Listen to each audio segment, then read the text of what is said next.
is Ms. Sellers. I'm the Director of Equity and Inclusion. This is the first stage of my dissertation project where I actually propose the research that I'd like to do. No dissertation gets approved without this. So this is a necessary first step for me to begin my research. Part of that research has already begun in the form of a literature review, which I'll talk about in a little bit. But I want you to see, the program that I'm in, Catholic Educational Leadership at the University of San Francisco School of Education, is a program that encompasses 5 years of coursework plus the dissertation. So this is going into my 3rd year of coursework. By summer 2025, I will be done, and this proposal will be in its final stage for me to present and get approved. I'll have to defend it like I would a regular dissertation in fall of 2025, so I'm about a year away. This is a working title, Brothers in Exile, right? And I wanted to kind of place a focus on African American alumni of traditional Jesuit high schools and their experiences of that high schools as they look back now as graduates, and how that affects how they engage with their alma maters. As many of you know, major schools like Notre Dame, Boston College, University of California at Berkeley, Harvard, they use fundraising efforts to measure how alumni engage with their community once they've gone. My research already is telling me that this engagement is somehow lost in the shuffle when it comes to BIPOC alumni, particularly African American alumni. And I'll talk about my positionality later on in the presentation. So the introduction, thank you very much to Mr. Welty and Dr. K for having me here. As I just told you, I am a 2nd year doctoral student in the Doctorate of Education program at the University of San Francisco. I take all of my courses for fall and spring online, and my program has a residency requirement where all doctoral students must spend their summers on campus taking courses in person. This summer, however, is a special one because my research summer will take place at Ateneo de Manila University in the Philippines. They're doing it as a study abroad. So I get to go to the Philippines for about 3 weeks and take wonderful classes on Ignatian formation and leadership development, as well as educational technology for the Ignatian tradition. And in case you're wondering, I'm using Jesuit language because USF is a Jesuit school. So let's start with the basics. My dissertation project is proposed as a study of mission and identity. Most dissertation projects, when studying education or educational research, talks about problems of practice as they exist in the classroom. But there's very rarely an opportunity for researchers to examine and explore the issues, needs, and support system for alumni. What happens once you leave us? What happens when you go out into the world, you go to college, you live your life, and you're looking for ways to reconnect? We do that by focusing on mission and identity. So this is from the Brophy College Preparatory Mission Statement, paragraph 2, that basically outlines how they outreach, how we as an institution does outreach to different communities globally and locally, and also informs students to be articulate, sensitive, culturally aware, and also producing their own sense of self-worth, which for Black alumni specifically, that is very important. As African Americans, as you gentlemen know, the history of this country does not lend itself to consistent streams of humanizing the Black experience. And so this mission statement is aligned with that humanization of the Black experience, as well as the formation of Black students. Our identity as a Jesuit school is clear. This is from the identity statement as posted on the website, as written by Father Bill Muller, who you all know is the Vice President for Mission and Identity. Our Jesuit identity gives us contemporary language, it gives us a modern focus on the world, and it calls us to go out into the world and serve, right? These are core tenets of what a Jesuit education is. My goal in my research is to present ways that we can use this identity to extend that outreach to alumni communities. Just so we have a little bit of a scope of what we're talking about, the Jesuit Schools Network of North America encompasses the United States and Canada. This is how all of the provinces in the JSN North America are divided. All of the areas, in the Jesuit Schools Network that has schools in different countries are divided in this manner. So I just wanted to give you a kind of a visual when we say Jesuit schools, where are we talking about? We're talking about specifically North America with a focus on the United States. My area of research is simple. What are the experiences of African American alumni as they recall that formation as adults?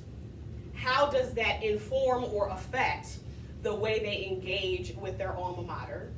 And through that engagement, is there a true sense of belonging? What does it mean to be an alumni Bronco? What does it mean to be an alumni Billiken if you're from St. Louis University High School, right? Those words have meaning, and I want to see if those words connect to the experiences of those people. I also want to see some correlation, right? So the way this is presented right now is as a mixed methods study, so there's going to be some quantitative analysis that comes through with this, but I'm thinking in my mind it's going to end up purely qualitative. But for the class I'm taking right now, we have to include a quantitative aspect to it. So I'm looking for correlations between data that already exists in the Jesuit Schools Network via their alumni report and their annual report, and what these qualitative experiences tell us, right? What do the numbers match up with the story? And I'm also looking for how African Americans can engage, right? Cultivating community cultural wealth as a framework. The community cultural wealth framework that I'll talk about in a little bit is really important to communities of color because it speaks to how they see knowledge, where they gain that knowledge, and how they seek their own growth and their own professional development, spiritual development, and family development. Problems of practice. For me, there are two. In my literature review, I found constant issues between African American students in the 21st century and also studies of traditional high schools, right? There are three types of high schools in the Jesuit network. One is a traditional high school, sometimes called Heritage High School, which is like Brophy, right? Then we have our Cristo Rey schools that are based in work internships to make tuition totally and completely free for their students. Those schools are primarily Black and brown as well and are served in major metropolitan areas like Chicago, Seattle, Baltimore, and Philadelphia. And there's also nativity schools. Nativity schools are schools that go from grade kindergarten to grade 8. In most cases, some of them go K to 6. And they also are formed in the model of a Cristo Rey school, but without the work aspect, right? Because of course they're too young to work. So those are fully endowed, fully funded schools for elementary age children. So youth, I'm looking at here, right? There's a gap here, right? I think the first entry I found is an anthology that was published in 1996 that I'll talk about later that talks about being African American in Catholic spaces. And then the traditional high school element is also a huge gap, right? So I think when you combine those two together, you'll find that the experience are very different than what you would find at a diocesan school like Brigade or a Cristo Rey school like the ones in Philadelphia, New York, or Baltimore. Problem of the literature. For me, there are also two, right? These are the major buckets that I placed most of my research in when I started doing my literature review. The first bucket is centered on sociology, critical race theory, and or history of the Catholic Church. All humanities-driven qualitative analyses of the African American experience in Catholic education and in Catholic churches. The first four listings here basically fall into all three of those buckets in some way, shape, or form. There's a lot of intersectionality that happens with the research I'm getting. And it's also two are written by priests, the Massaguel work and the McGreevy work are written by diocesan priests. The second bucket is the rare citing of traditional Jesuit schools and studies like I just spoke of, right? You have a lot on Cristo Rey schools, mission-driven initiatives there. You have a lot on nativity schools, right? Forming younger people in the Ignatian tradition. And then you also have some really cool anthologies like the Irvine and Foster published in 1996 that is a collection of essays written from the point of view of those students, of those alumni. Who are African American that grew up in Catholic schools. The last work here talks about the religious significance of Black American students, but in a Cristo Rey school. So you have a lot of cool themes and frameworks that will come out of Dr. Lucas's work in 2014, but they focus mainly on the spiritual aspect and not the holistic aspect of being a student at a traditional Jesuit school. So again, just to kind of narrow down the focus of what kinds of schools we're talking about, this is the Jesuits USA series of provinces. Notice that all of them, the areas are blocked off, encompass many states and many cities. And all of these Jesuit high schools are not created equal. There are 67 traditional high schools in the Jesuits USA provinces. There are 38 Cristo Rey schools, some in the Jesuit tradition, some not. They're in either the Vincentian or Lasallian tradition. And then you have 27 nativity schools. Remember those K-8 elementary-based schools. So my research is going to focus on primarily two areas. The Jesuits USA West province, which is where we are, and then the Jesuits USA East province, which is where I was born and raised, and houses the school where I came from in New York City, which is called Xavier High School. So into my research questions, right? Everything that is underlined talks about the framework and the method that I'm going to use in order to collect my data. So research question number 1 starts on the experiences of African American male graduates of traditional Jesuit high schools. The two things I'm looking at here are input, which is the experiences as students, and then the output, meaning the engagement, how that experience relates to their engagement on the other side. Narrative inquiry, I'm a storytelling girl. I have a Master of Arts in French Literature, so I love to read. I love to write narrative kind of sequences. And so narrative inquiry is a perfect fit for me. I'm looking at 6 participants by which I can gather information on their experiences via interviews. 3 of those 6 are former students. 3 are situated here in Phoenix, so obviously I'm using Brophy. 3 are situated in New York City from Xavier High School in New York City. So, so narrative inquiry there. Phenomenology is going to be really important to me in this research project because the phenomenon will inform the experiences of those 6 participants. In order to identify and examine the phenomenon of the Jesuit high school experience, I'm going to use focus groups to see the similarities and differences between different high schools and different experiences from one coast to another. The focus group is going to start with some open-ended questions with limited framing, and then maybe, right, if I need people to dig a little deeper, we'll focus more on athletics, on academics like AP courses and honors courses and activities they were involved in. And my theoretical frameworks are listed here: critical consciousness, critical race theory, and intersectionality for research question number 1. And we'll go into frameworks in a little bit. Research question number 2, this is where the quantitative research comes in. Note that word correlation, right? Correlation to their participation between the experiences. So those are my 2 variables, engagement and experience coming together to give me some type of number or some type of quantity. And I'm basing that from the Jesuit Schools Network survey data that already exists, from the annual reports which come out every 4 years. So I'll be looking at a sequence of 4-year increments between the year 2000 and 2023 that corresponds with these young men's graduation year. Quant-crit, also known as quantitative critical race theory, right? We'll talk about that in a little bit, but that's going to be a lens of analysis of the existing data, looking at the way race plays a part in how data is collected and analyzed. And then my theoretical frameworks applied there. For quant-crit, it's the Gilborn work from 2018, and also a newer work from Wesner and her companions, where I created my own continuum concept in order to measure levels of engagement of these alumni based on these experiences.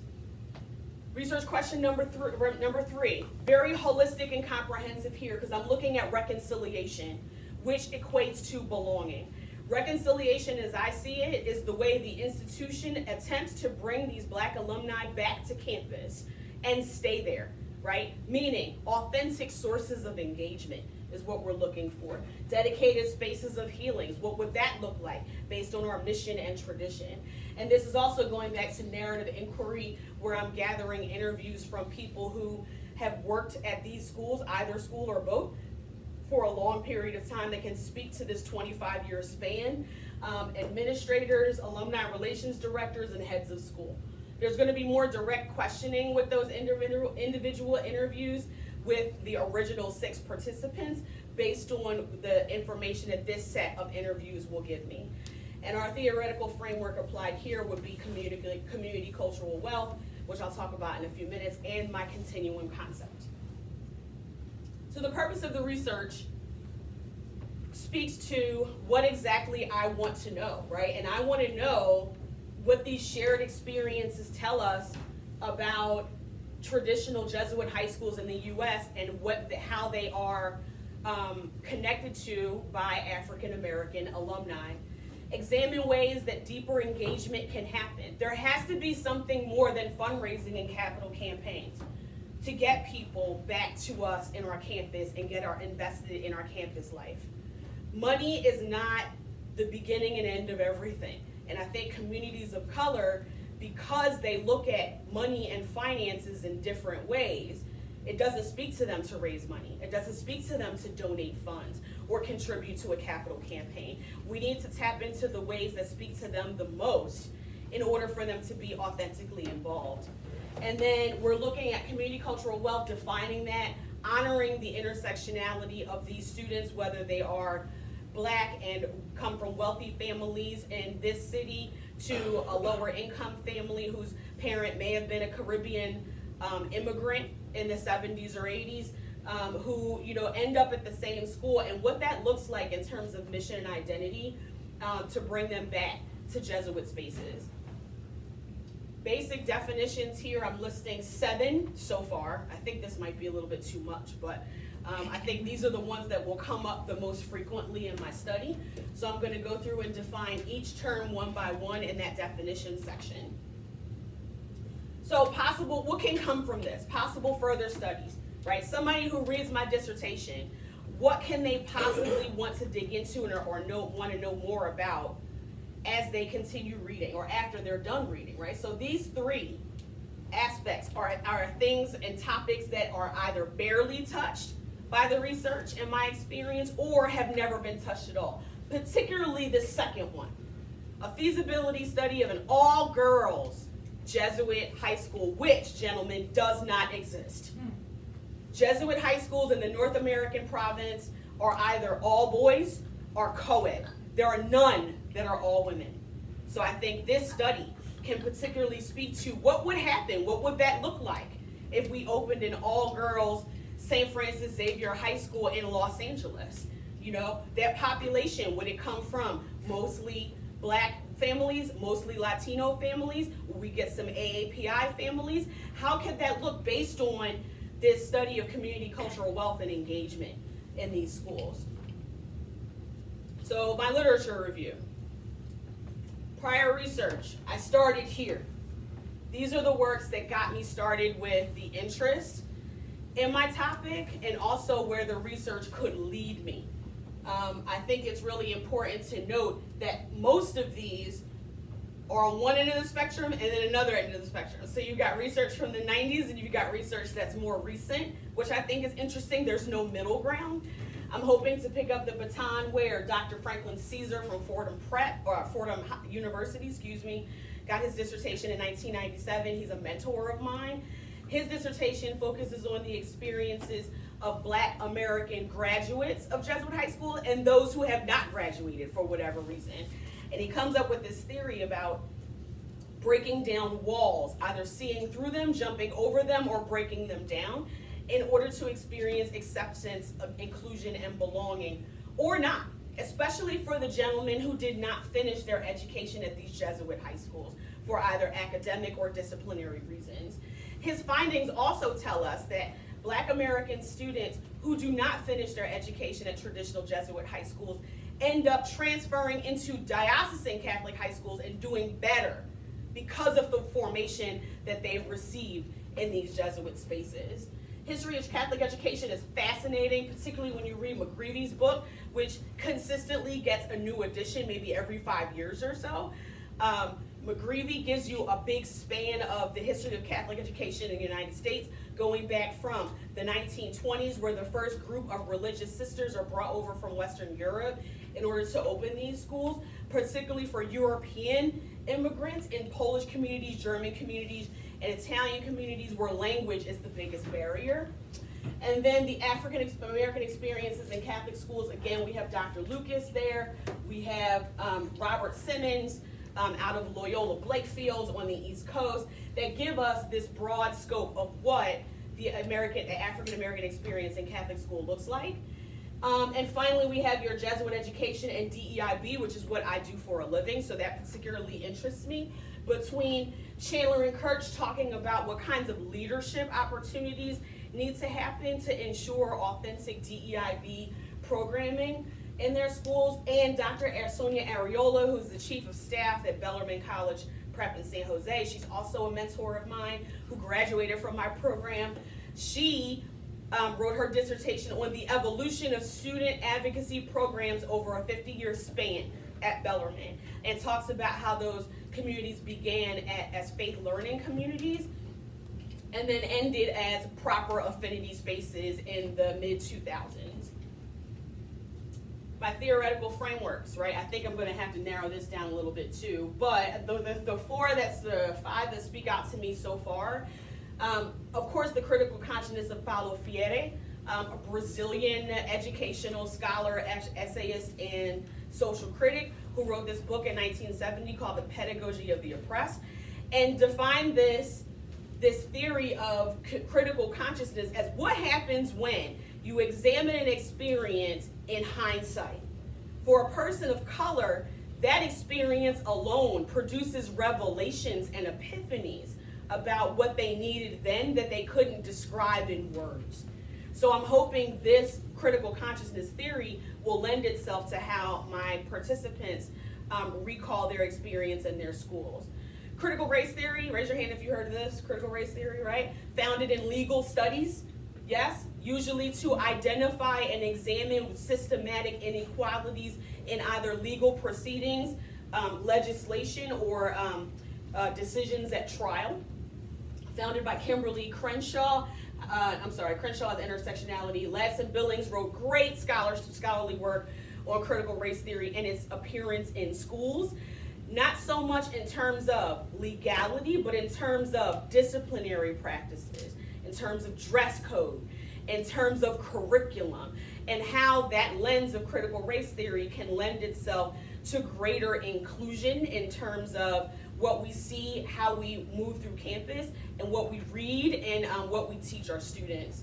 Community cultural wealth, founded by Tara Yasso in 2006, who basically created the framework of this ladder of cultural wealth that communities of color experiences in terms of how they navigate through society. So familial capital is the capital that you get from family members teaching you lessons, showing you how to do things, introducing you to different mentors throughout your life.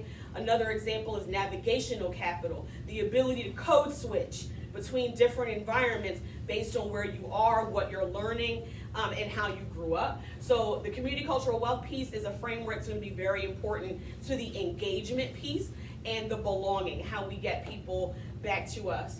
Intersectionality is the congruence of different levels of identity that shape how we're treated in society. As a Black woman, this affects me greatly because that's one of the biggest intersections that I can experience in my life, right? Being an African American and also being a woman, some people would call that a double challenge, right? Like that double humanism needs to come in order for me to feel valued and worthy. And I would assume or presume that my participants would feel the same way. And then there's that quantitative critical race theory. What happens when you take a survey and participant in that survey are just categorized as one thing, like BIPOC, Black and Indigenous people of color? Well, Black people move through the world different than Latinos, different than Asian Americans, different than Indigenous and Native American folks. So the conflation of that data to place everybody in one box is unfair and unjust. So quantitative critical race theory takes the guesswork right, out of what happens when you separate all of those identities and pull data just from them in and of themselves. There's quantitative critical race theory there. That definition speaks for itself and is centered in 5 tenets. This speaks to how those tenets will integrate into my research, especially the ones about numbers are not neutral, right? Reflecting those numbers back to the experience and the diversity of factors that influence those experiences is going to be key to my research. And also, groups are neither neutral nor inherent, right? Again, that monolithic BIPOC term speaks nothing to the individual experience of Black people. So this is why, right, it's really imperative for me to focus on the African American Black experience in these Jesuit schools. Methodology, right? Here's the study of all of the 2 biggest methods that I'm going to be using that can trace themselves back to these first 4 studies for narrative inquiry, which is what happens when you let an interview just take the lead, right? You get a person onto a phone call or in a coffee shop over, a latte, you let them talk. You just let them reflect, right? You let them examine what their experiences are like. You taking notes and coding or along the way if you can, or if not, you take all that data and then you code afterwards based on common themes and theories. Phenomenology is the study of a phenomenon. Think of what happens when scientists study a hurricane, right? And how that hurricane affects the area where it hit. Phenomenology works the same way in qualitative humanities studies. My phenomenology here is the study of the Jesuit high school experience on African American men, as encompassed by these 4 authors, particularly Irvine and Foster in '96, and their anthology called Growing Up African American and Catholic, and also Simmons and Caesar's work, particularly in Jesuit schools, but not necessarily focusing on alumni. So here's my positionality. As a Black woman, a career educator, I've never done anything else. I've had thousands of students come to me and say, this is my experience in this school and it's difficult. This is, what can I do to, make things better for me and my family? What does belonging look like? I feel like I don't belong here. That's the impetus for this research. I want to tell their story. I want their voices to be heard. And I'm also honoring my identity by reflecting it on them, making sure that their safety in Blackness is known and felt, even as they examine these experiences in their past of being students and the ways they wish to connect going forward as alumni. I've been teaching a long time, and I think my experience tells me that this study has weight and is valid, particularly those who wish to learn from the experiences of African American men in these traditional schools. The analysis of the data hopefully will look like this, right? The coding of the qual and the quant data separately. Qualitative data is going to take me a little bit longer, but I'd like to do it by experiences, remember that input, and then by level of engagement after they leave us, that output. The question that needs answers here has to deal with what happens when you combine quantitative critical race theory, use that as a lens to view the existing data from the JSN. What does that look like for Black alumni? How does it correspond to what they're telling me and what they're sharing with me? The assessing engagement, right? I created this continuum of dimensional engagement based on Wesner and her colleagues' continuum of measurement disjuncture in data relating to Indigenous and Native American communities. So that framework will look like this. The diagram goes along a continuum from left to right, with one-dimensional engagement being hollow, four-dimensional engagement being profound. And the things listed there in the colored arrow sections are examples of what that would look like. So think about attendance at sporting events. You're showing up. You're watching the game. You may be interacting with other people in the stands, but literally you're there for the game. But what happens when you recommend Brophy to another family? Or when you guys graduate and grow up and you have sons of your own, how likely is it that you'll send your sons to Brophy? That's a level of engagement that you are willing to involve and invest more of your family and your legacy into this place. Very different than just showing up at a football game or following the Instagram pages. Note that participants in the study may float between dimensions at any point in their lifetime after they graduate. And then based on their year, their life circumstances, right? Life happens, we have kids, we get married, we move, parents pass away. All those things affect the way we engage as adults in things that mean something to us. And also fundraising efforts. A lot of people will ask, well, where does money come in? Isn't that enough? In communities of color, gentlemen, I argue that that is not enough. Because fundraising itself belongs on its own continuum based on the type of gift, the amount of money given, right? Because $100 is different than $100,000. Where that money is directed in terms of capital campaign, departmental use, or endowments for students of color, and what type of gift it is. Is it a bequeathment after somebody dies? Is it an annual gift that's matched by a corporate partner? Is it a straight up donation that somebody just writes a check at a reception? And yes, that does happen, right? All of those levels of fundraising belong on their own continuum because of the multiple variables involved.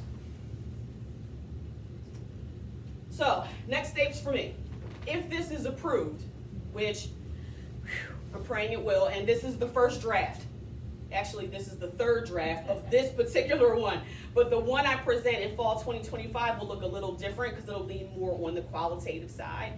For me, I have to obtain the alumni relations data and the annual report data, which for me, because I know people in the Jesuit Schools Network world, it's kind of easy to get. I also have to continue reading, which is, for me, I'm a nerd, that's the most fun part. For me, is figuring out like where my research will fit and how other people's research speaks to what I want to know. Secure participants, it's in progress. I think I have all 6 secured. I'm just waiting on one more to verify if he will jump in and help me out with this major research project and outline the questions that need answers. I know that my research questions are not in their final stages, but I think I'm close. And I think the more that I narrow things down, the greater weight my research questions will have, right? Keeping things simple, but also getting more profound data from them. And I'm obnoxious, again, I like to read a lot, so I have 4 slides of references. I'm just gonna go through the whole.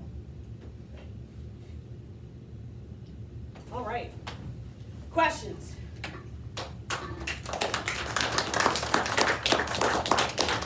Thank you. Dr. K.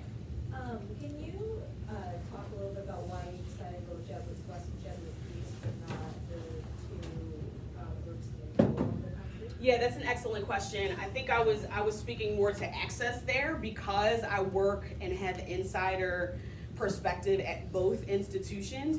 It would be a little bit more accessible for me to gain participants and also the cooperation of both institutions. I think there is some value to going neutral and maybe examining SI Chicago and straight Jesuit in Houston, right? 2 different provinces. But I think there's something to be said for the bi-coastal angle.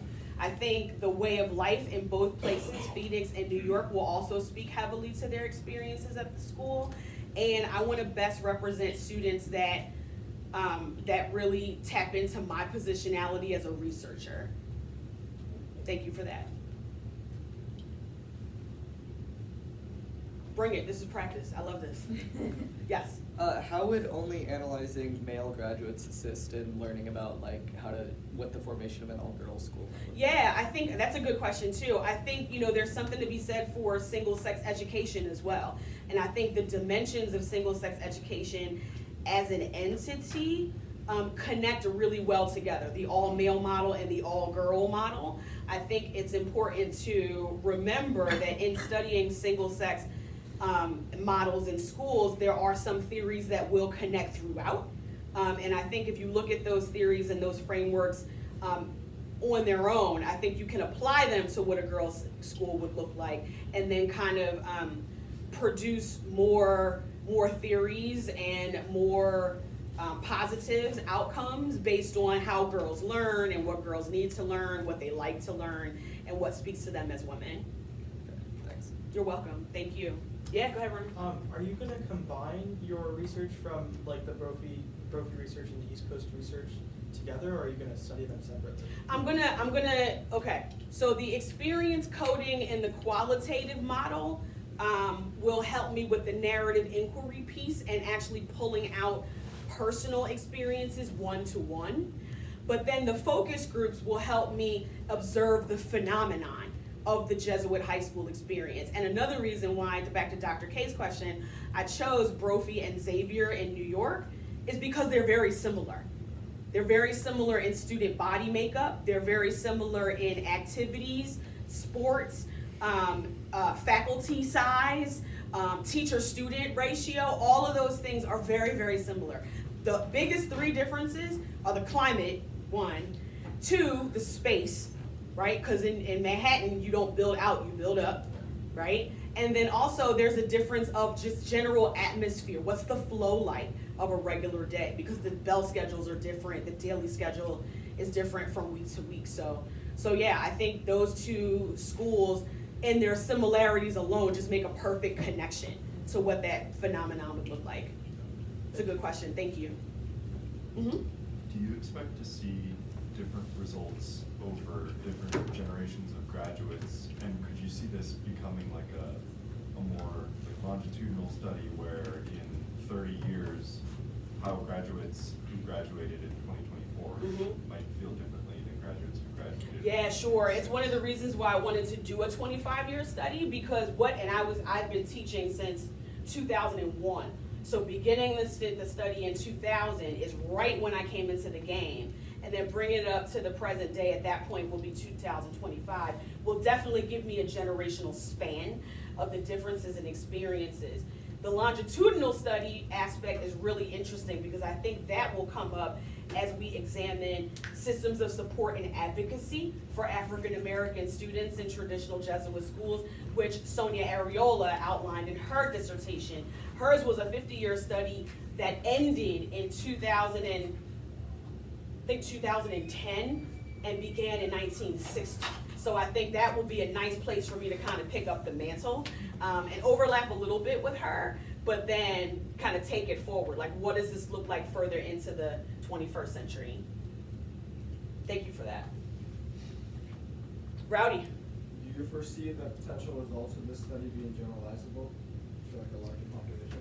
I think so. I think depending on, what angle you're talking about. Like if you're talking about major metropolitan area, like think Chicago, LA, Houston, Miami, right? All where Jesuit schools exist. I think you could totally generalize it there. I also think you could generalize it on a smaller scale, right? Because there are 6 Jesuit high schools in New York City. One of them is a Cristo Rey.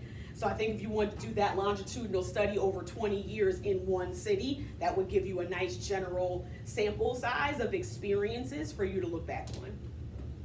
Thank you. That's a great question. Yeah, Joe. In one where you mentioned how like in their connection back to their high school, it's different to take in like $100 donations from like $100,000 donations. Mm-hmm.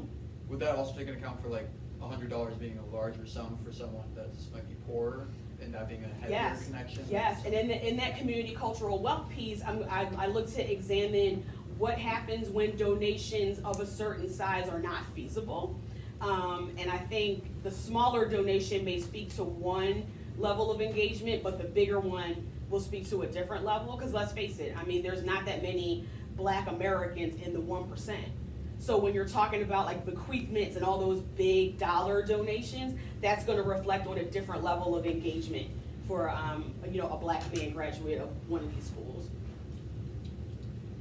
That's a good question. Mm-hmm. What was the criteria for your participants for the narrative inquiry outside of like just going to Brophy or Xavier? I wanted, of course, guys who had graduated between 2000 and 2025. I wanted gentlemen who maintain a relatively close distance to their alma mater. So 3 of those guys still live in Phoenix or in the Phoenix area. The other 3 still live in the New York metro area. I also wanted students who are alumni who had varying levels of like honors or AP exposure, right? Because I think if you had all honors and AP students in this one sample size, you get a different level of experience. or, recall of experience. I also wanted different co-curricular engagement. So 3 of my participants were athletes, 3 of them were more activities guys, right? One of them founded his own nonprofit, the other one founded a donation arm for athletic supplies for students in Brooklyn. So, I think I just wanted that more well-rounded group, and these 6 guys definitely fit the bill, for sure. And it's really helpful that, some people may call it a knock, I don't think it is. From my insider perspective, that 3 of them were former students. So you think I know the story, but I'm pretty sure there are things they're not telling me yet. So I'm interested to dig deeper, and see what their experiences were really like. Alright. It's a great question. Thank you. Mm-hmm. How will your research take into account the variables of their postgraduate education and how that may have influenced their perception of how their high school experience was? Out of the 6 participants that I've identified, only 1 of them has gone to a Jesuit university. So I think that will come up in conversation in terms of the likelihood of their engagement because of the Jesuit formation carrying heavier weight as adults. I think it's important to recognize this study is focused on just their alumni experience as alumni and not necessarily, how their college experience informs them. But I think you may have something there in terms of what their engagement looked like in college, and is there a consistent thread, that disengagement or that detachment, right? Because one of my participants went to a really elite liberal arts college in the Northeast, and his engagement there was next to nothing. He was not happy there. So it would be interesting if he brings that up, right, as part of his experience as an alum. I wasn't happy at Xavier, I wasn't happy at this college, like, what's the common thread? That would be interesting to see. Thank you for that. Yeah. I'm curious, I know you mentioned it can be really difficult to find, or to bring alumni back to campus without fundraising, stuff, things like that. In your literature, did you find this to be applicable, like, just generally for most alumni, or specifically for African Americans? It was specifically because a lot of the research that I'm doing, let me do the other way. I'm just now starting to dig into research that's based in African American experiences, but overall, the BIPOC experience is informed by money not being talked about in their house, not being, something that they had to focus on too much of, or had to focus on way too much when they were in high school. I think in communities of colors, it's important to remember that money is a taboo topic. So when you think about that, you bring that into community cultural wealth, it gives you the rationale why donating is not enough. And I think alumni relations and development offices are late to the party in terms of figuring out why that is, right? So hopefully my research will begin to spin a web for that, right? And noticing what types of engagement speaks to them the most. That answer your question? Yeah, I guess I'm also curious, are you more focused on bringing alumni back to campus or altering their initial high school experience? No. I would never want to change that. I think my focus is giving opportunities for Jesuit high schools in particular, and how they reconnect with African American alumni, right? Even in my passing conversations with Black alumni here, they'll say, well, I don't have a lot of money, but I want a mentor, but nobody's called me, right? So there's that mentorship lane that nobody's taking advantage of that I think can be really useful. Thank you again, Deena. Thank you very much. Appreciate you all. Thanks, guys, have a great weekend. Thank you. What's next?